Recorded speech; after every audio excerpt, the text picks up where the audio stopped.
السلام عليكم ورحمة الله وبركاته.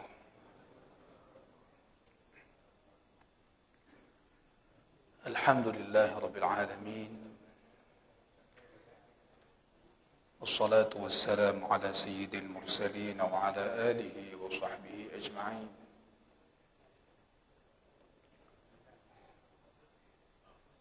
أما بعد فاتقوا الله لعلكم تفلحون.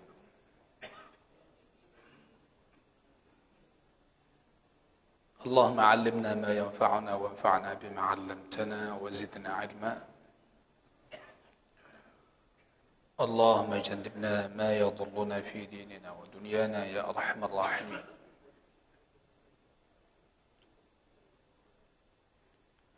اللهم زدنا علما نافعا وإيمانا ويقينا.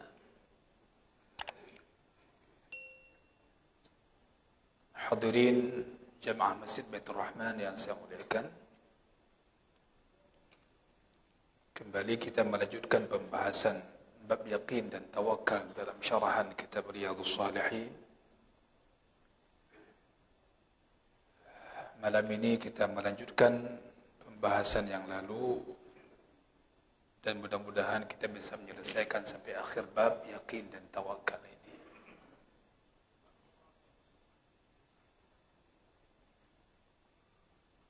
Hadirin yang saya muliakan,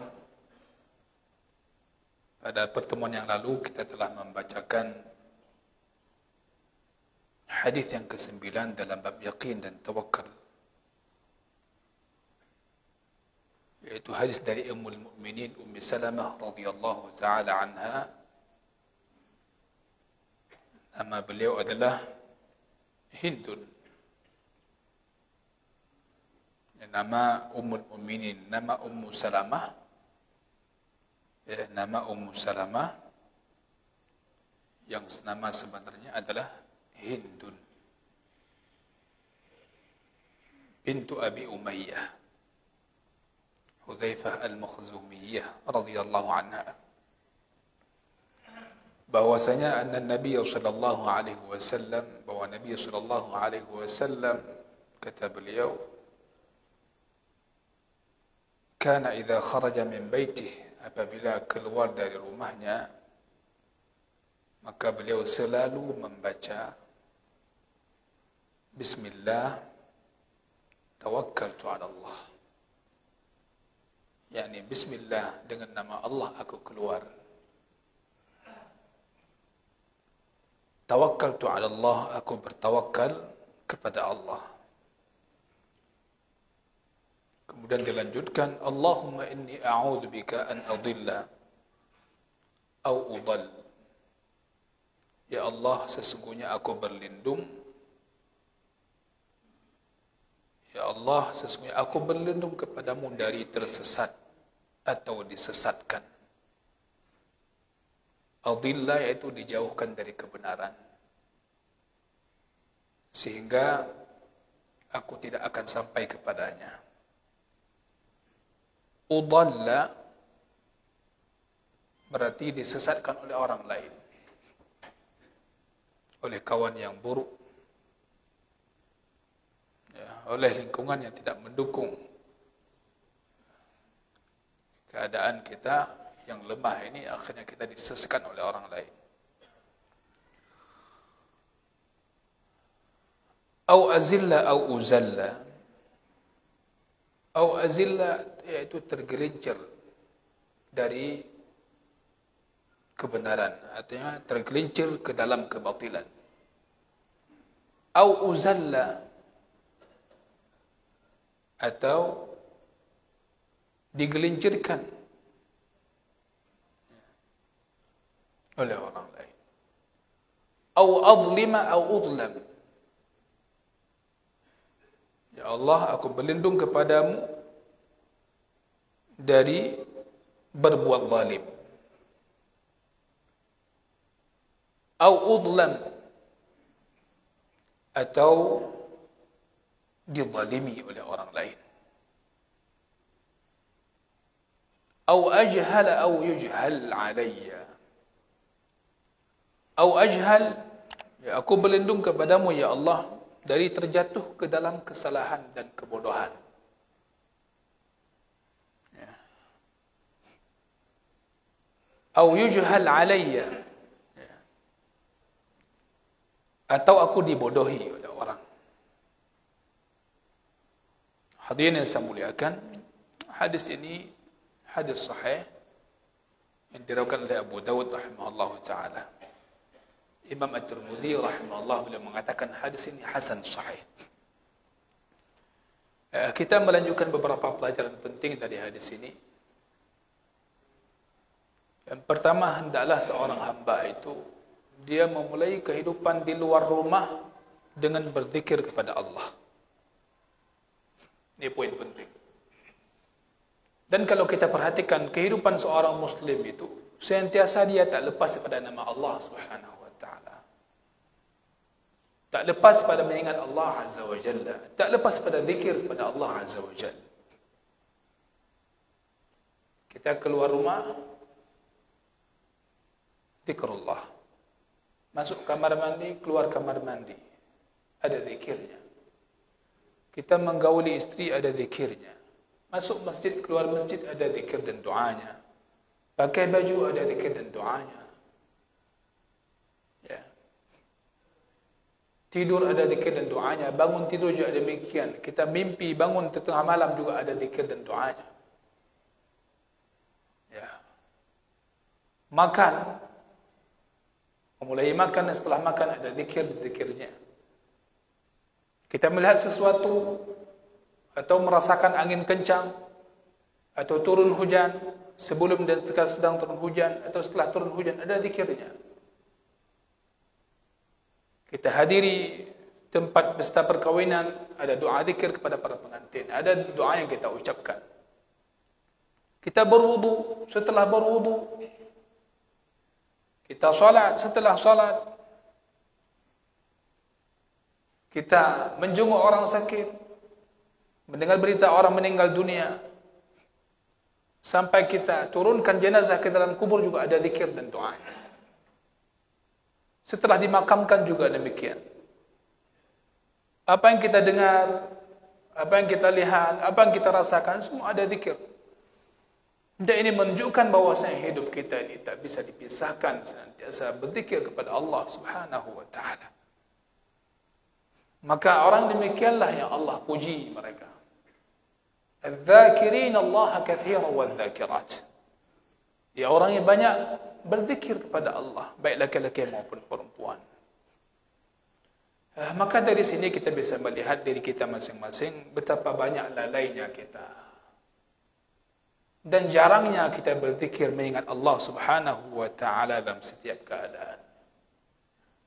Ya.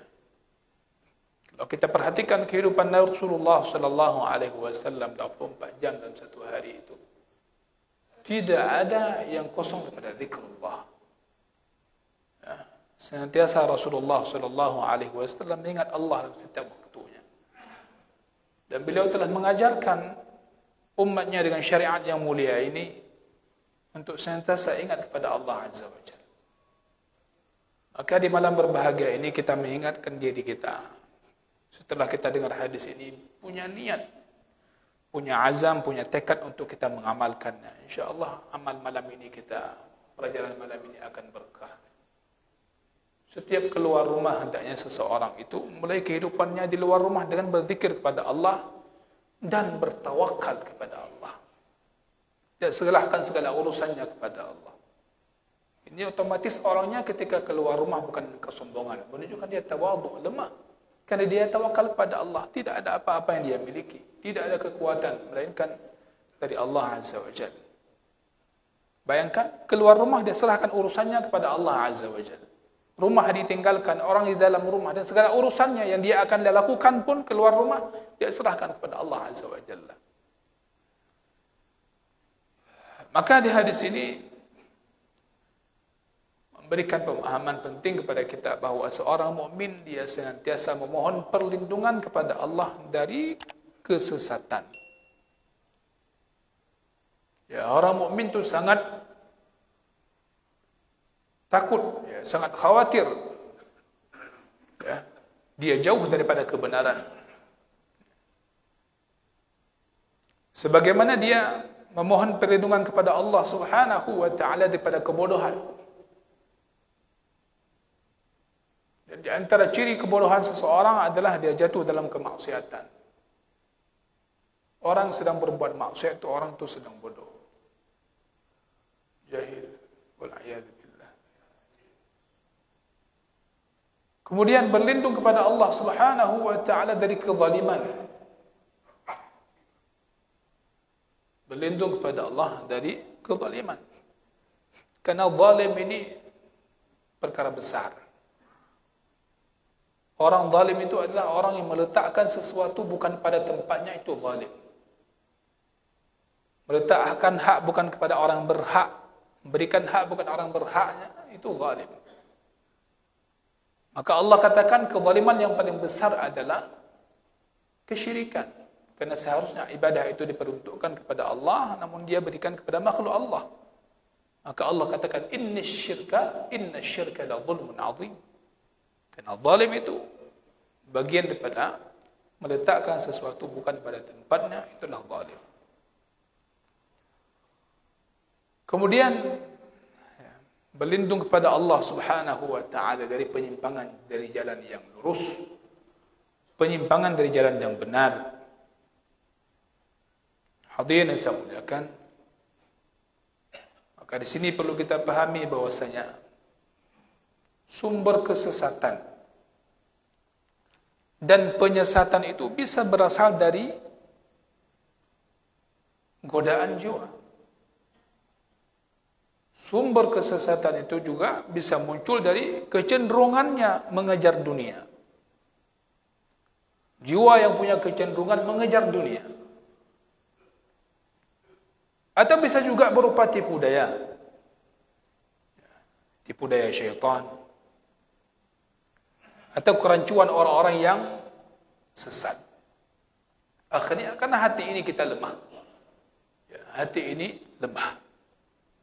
Maka doa yang sering diulang-ulang oleh Nabi yang sering kita sampaikan adalah ya muqallibal qulub thabbit qalbi ala dinik. Wa ya musarrifal qulub sarrif qalbi ala ta'atik. Maka hadirin saya muliakan, disunnahkan untuk senantiasa membaca zikir ketika keluar rumah dengan zikir yang tadi. Agar senantiasa kita berada di bawah perlindungan Allah Subhanahu wa taala. Maka barang siapa yang menjaga perintah Allah dan larangan Allah, maka Allah Subhanahu wa taala pun akan menjaga dia. Barang siapa menyerahkan urusannya kepada Allah, Allah Subhanahu wa taala tak pernah menyia-nyiakannya. Kehadiran yang saya muliakan, di hadis yang berikutnya sudah kita baca, namun belum kita jelaskan, adalah juga kalimat bagian daripada potongan doa keluar rumah tadi. Yaitu hadis dari Anas radhiyallahu an, bahwasanya Rasulullah sallallahu alaihi wasallam mengatakan, "Man qala, yani idza kharaja min baitihi," barang siapa yang keluar dari rumahnya, dia mengatakan bismillah tawakkaltu 'ala Allah. Wala haula wala quwwata illa billah. Dalam riwayat ini ada wala haula wala quwwata illa billah. Bismillah tawakkaltu 'ala Allah wala haula wala quwwata illa billah. Yuqalu lahu, maka dikatakan kepadanya, maksud dikatakan oleh malaikat kepadanya, hudita wa kufita wa wuqita. Yang mengatakan tadi doa keluar rumah, bismillah tawakkaltu 'ala Allah. Aku dengan menyebut nama Allah, aku keluar rumah, aku bertawakal kepada Allah. Wala haula wala quwwata illa billah, dan tidak ada daya dan tiada upaya melainkan hanya milik Allah Subhanahu wa taala. Yuqalu lahu, maka akan dikatakan kepadanya, hudita, kamu telah diberikan petunjuk. wa kufita, kamu telah dicukupi, wa wuqita, dan kamu pun telah mendapatkan perlindungan. Wa tanaha anhu syaitan, dan syaitan pun dia akan menjauh darinya. Syaitan akan menyingkir darinya. Hadirin yang saya muliakan, dalam riwayat At-Tirmidzi, dalam riwayat Abu Daud ada tambahan, yakni asy-syaitan, syaitan dia mengatakan kepada syaitan lainnya. Ya, syaitan dia mengatakan kepada syaitan lainnya, kepada kawan-kawan yang syaitan lainnya, bagaimana kamu bisa menggoda orang yang itu sedang diberi petunjuk, telah diberi petunjuk, dan telah diberikan kecukupan dan dilindungi dia. Syaitan itu katakan kepada yang lainnya, bagaimana kamu bisa menggoda dia? Doa, Bismillah, tawakkaltu 'ala Allah, wala haula wala quwwata illa billah. Hadirin saya muliakan, ya. Itu fadilahnya. Wa wuqita, dikatakan wa wuqita, kamu dijauhkan, dijaga dari segala macam kejahatan maksudnya. Syaitan yang selalu berusaha untuk memberikan bahaya, merusak, mengganggu orang, dia bahkan akan menjauh dari jalan yang dilalui oleh orang ini. Ya. Hadirin yang saya muliakan, maka di hadis ini kalimat la haula wala quwwata illa billah ini menunjukkan kita ini lemah. Kita ini lemah. Dan kita senantiasa butuh kekuatan daripada Allah Subhanahu wa taala. Bismillah, tawakkaltu 'ala Allah, wala haula wala quwwata illa billah. Orang yang keluar rumah dengan mengucapkan doa ini, enggak mungkin dia keluar rumah dengan kesombongan. Bahkan dari awal dia melangkah di rumahnya, dia sudah serahkan urusannya kepada Allah dan dia ingat kepada Allah dan mohon pertolongan kepada Allah Subhanahu wa taala. Allah pun memberikan fadilah dari doa ini. Orang tersebut akan dijauhi dari syaitan dan dia akan dijaga dari berbagai kejahatan. Hadirin yang saya muliakan, maka di antara dua doa ini boleh diamalkan mana yang memudahkan kita. Maka lebih bagus lagi kalau bisa diamalkan semuanya. Ya, Bismillah, tawakkaltu 'ala Allah, wala haula wala quwwata illa billah. Bismillah, tawakkaltu 'ala Allah, Allahumma inni a'udzubika an adilla aw udalla aw azilla aw uzalla aw adlima aw udlam aw ajhal aw yujhal 'alayya.